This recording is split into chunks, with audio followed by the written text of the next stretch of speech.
നമ്മുടെ വീണ്ടെടുപ്പുകാരൻ ആരാ? കർത്താവ്.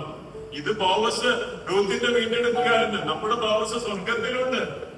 സ്വർഗത്തിൽ പിതാവിന്റെ വലതുഭാഗത്ത് എന്നെയും നിങ്ങളെയും മാറോട് ചേർന്ന് നമുക്ക് വേണ്ടി പിതാവിന്റെ സന്നിധിയിൽ പക്ഷപാതം ചെയ്തുകൊണ്ടിരിക്കുകയാണ്.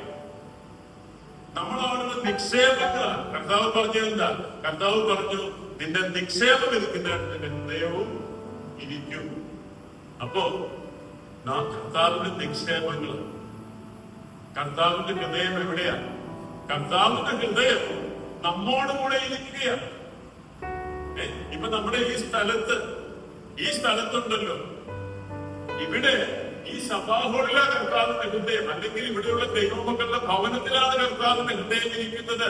കർത്താവിന്റെ കണ്ണുകൾ വീക്ഷിക്കുന്നത് നമ്മളെയാണ്.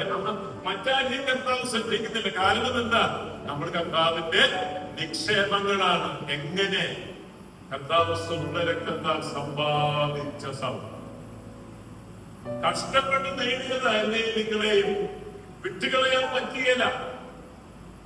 എന്തെല്ലാം കുറവുകൾ വന്നാലും പരാജയങ്ങൾ വന്നാലും എന്തെല്ലാം അബദ്ധങ്ങൾ നമ്മുടെ ഭാഗത്ത് വന്നാലും നമ്മെ വിട്ടുകളയാൻ ഉപേക്ഷിക്കാൻ കർത്താവിന് സാധിക്കില്ല.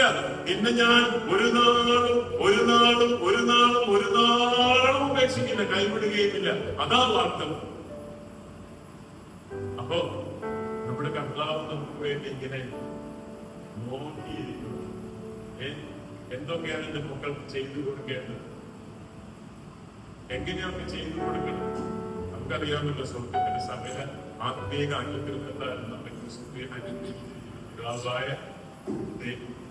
ഭയങ്കര അനുഗ്രഹങ്ങളാണ് നമുക്ക് വേണ്ടി ഇങ്ങനെ സ്വർഗത്തിൽ ഇരിക്കുന്നത്. അത് നമുക്ക് തരാൻ വേണ്ടി ആഗ്രഹിക്കുക കർത്താവ്.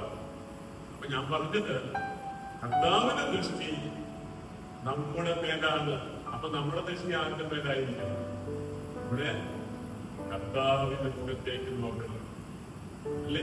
അവങ്കിലേക്ക് നോക്കിയവർ പ്രകാശിതരായി. അവരുടെ മുഖം ലജ്ജിച്ചു പോകേണ്ടി വന്നിട്ടുണ്ടെങ്കിൽ അവിടുത്തെ മുഖത്തേക്ക് നോക്കാതിരുന്നത് കൊണ്ടാണ്. അല്ലാതെ മനഃപൂർവ്വം അവിടുന്ന് ലജ്ജിപ്പിച്ചതല്ല. കർത്താവ് മുഖത്തേക്ക് നോക്കിയില്ല, അതുകൊണ്ട് ലജ്ജിച്ചു പോയി. അതുകൊണ്ടാണ് നേരത്തെ പറഞ്ഞ ചില വ്യക്തികൾക്ക് സംഭവിച്ച പരാജയങ്ങളൊക്കെ ഉണ്ടായി. ഇതൊക്കെ നമ്മുടെ മുഖ്യ ഉപദേശത്തിനായിട്ട് തന്നിരിക്കുന്ന കാര്യങ്ങളാണ്. റോമാലേഖനം അത് വ്യക്തമായിട്ട് പറയുന്നുണ്ട്. മുന്നേ എഴുതിയിരിക്കുന്ന എല്ലാ കാര്യങ്ങളും നമ്മുടെ ഓരോരുത്തരുടെയും ഉപദേശത്തിനായിട്ട് തന്നിരിക്കുന്നു. അപ്പോ ഇവിടെ നവോമി പറയുന്നത്, മോളെ ഈ കാര്യം എന്താകുമെന്ന് അറിയുമ്പോഴും നീ അനങ്ങാതിരിക്കുക എന്ന് പറഞ്ഞാൽ എന്തുവാ? നിന്റേതായിരിക്കുന്ന ഓരോ പരിശ്രമങ്ങളും ഇനി ചെയ്യരുത്. നീ ബോവസിനോട് ഈ കാര്യങ്ങൾ പറഞ്ഞു, അവൻ ഈ കാര്യങ്ങൾ നിനക്ക് ചെയ്തു തരും.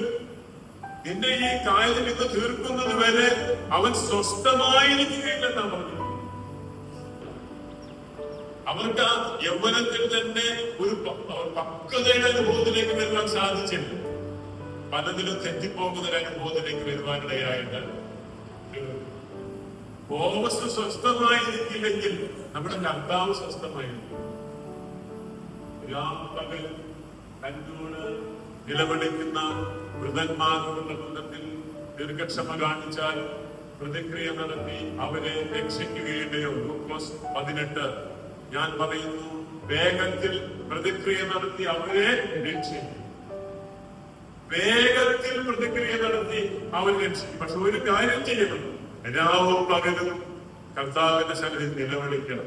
നിലവിളിക്കണം എന്ന് പറഞ്ഞാൽ എപ്പോഴും ഇങ്ങനെ പ്രാർത്ഥിക്കണമെന്നല്ല, എപ്പോഴും കർത്താവിനെ കുറിച്ചുള്ള ചിന്തകൾ, ആത്മീകമായ ചിന്തകൾ നമ്മുടെ ഹൃദയത്തിൽ ഉണ്ടായിരിക്കണം.